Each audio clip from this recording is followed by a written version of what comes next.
All right, let's get right into it. There's a simple, hard truth in beekeeping. Your entire honey season? Well, it's pretty much won or lost in the next few weeks. Seriously. What you do right now, in the chilly days of early spring, is going to decide whether you're looking at a record harvest or a heartbreakingly empty hive. So, let's break down exactly how you win. So, you open your hive and see them. They made it.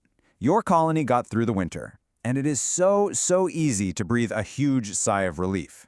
But hold on, that's a trap. Believing they're in the clear just because they survived the cold is one of the most common and costly mistakes a beekeeper can make.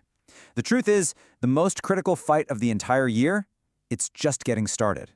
So, what's all the fuss about? Why the urgency? It all boils down to this one number, 42.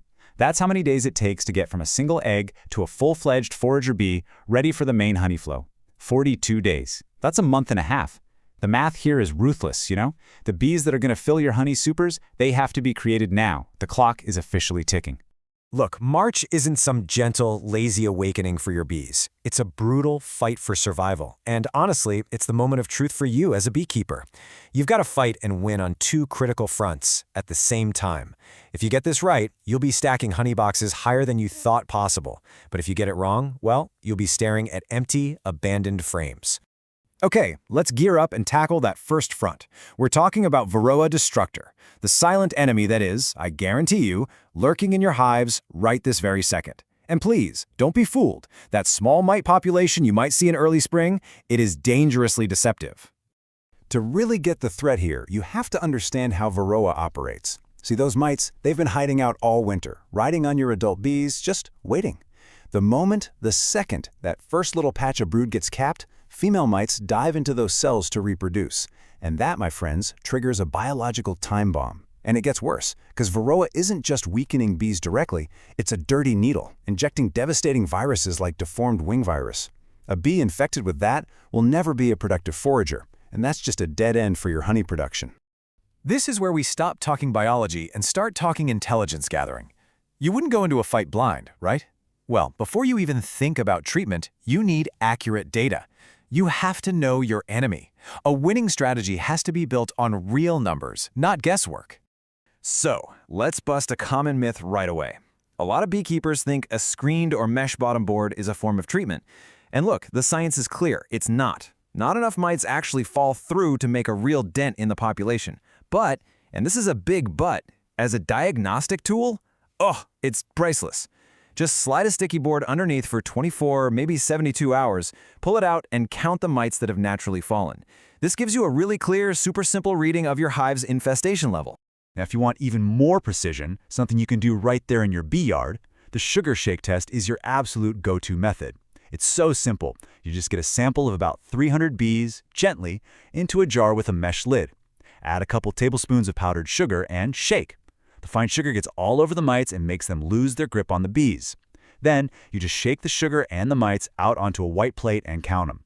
Best part, the bees are totally fine and can go right back in the hive. This gives you a hard percentage of just how bad your mite problem is. Once you have your numbers, now you can pick your weapon. My personal favorite method is biotechnical, the drone frame trap. See, mites absolutely love drone brood, so you give them a special frame just for drone cells. You wait for it to be capped, and then you pull it out, freeze it, and destroy it, and you've just eliminated up to 65% of the mites in your hive without a single chemical. Now for chemical options. Oxalic acid is fantastic, but it only works if there's little to no sealed brood. Strips with amitraz are also really effective, but they come with a golden rule, a critical one. They must be taken out of the hive before you even think about adding honey supers. Our honey has to stay absolutely pure, period. Okay, so you've got Varroa on the run. Now we have to pivot immediately to the second front, which is every bit as critical, protein nutrition. Think about it. Your winter bees are old, they're exhausted, and they have one last massive job to do. Raise the huge generation of spring bees that will become your new workforce.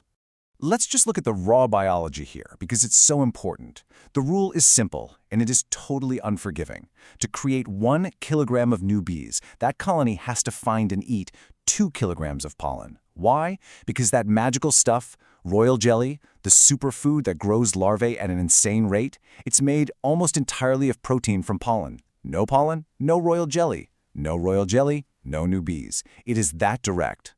Now, during those cold, rainy spring days, bees can't fly, so giving them a supplemental protein patty is absolutely essential. But this is where so many well-intentioned beekeepers actually end up crippling their own colonies. Using coarse sugar just makes the bees work harder for no reason. Overheating the honey you mix in kills all its vital enzymes, and leaving patties in for too long after natural pollen is available, it just makes your bees lazy. All of these are bad, but there's one mistake that is downright dangerous. And this is it. This is the big one. If you're making your own protein patties using baker's yeast or brewer's yeast, you absolutely must boil it for 5 minutes first. If you put raw, uncooked yeast in there, it will literally ferment inside the bee's guts, causing severe dysentery, and it will kill the very bees you're trying to save. This step is not optional. It is non-negotiable. So, you've done it. You've fought and won on both the Varroa front and the nutrition front. What does that victory actually look like when you crack open the hive? Let's talk about the clear, undeniable signs that you have absolutely nailed it. This right here is your proof. It's unmistakable. When you pull out a frame of open brood, you shouldn't just see tiny larvae in the bottom of the cells. No, those young larvae must be floating, literally swimming, in a milky white pool of royal jelly. If you see dry cells, that's a sign of a deficit. But if you see glistening, flooded cells, that is the sign of a colony that is perfectly primed for an absolute population explosion. So here it is, your final checklist for spring success. First, make sure they have at least 8 to 10 kilograms of honey reserves at all times. They burn through it like crazy. Second, make sure your queen has plenty of empty polished cells to lay in, that she isn't honey-bound. Third, provide a clean, reliable water source nearby. And finally, the ultimate confirmation. You pull a frame and you see larvae swimming in royal jelly. You know, at the end of the day, getting your colony's peak population to perfectly line up with that short 10 to 15-day main honey flow, that is the pinnacle of beekeeping skill. Every single action you take right now, every mite you kill, every gram of protein you provide, it directly translates into a bigger, stronger workforce. Every forager you save today is one more bee that will be filling your supers tomorrow. By focusing on these two fronts, you've done your job. You've managed the threats, you've fueled the growth, and now your bees are a powerful, healthy, productive force, timed perfectly for the harvest. So the only real question left is, they're ready for the honey flow.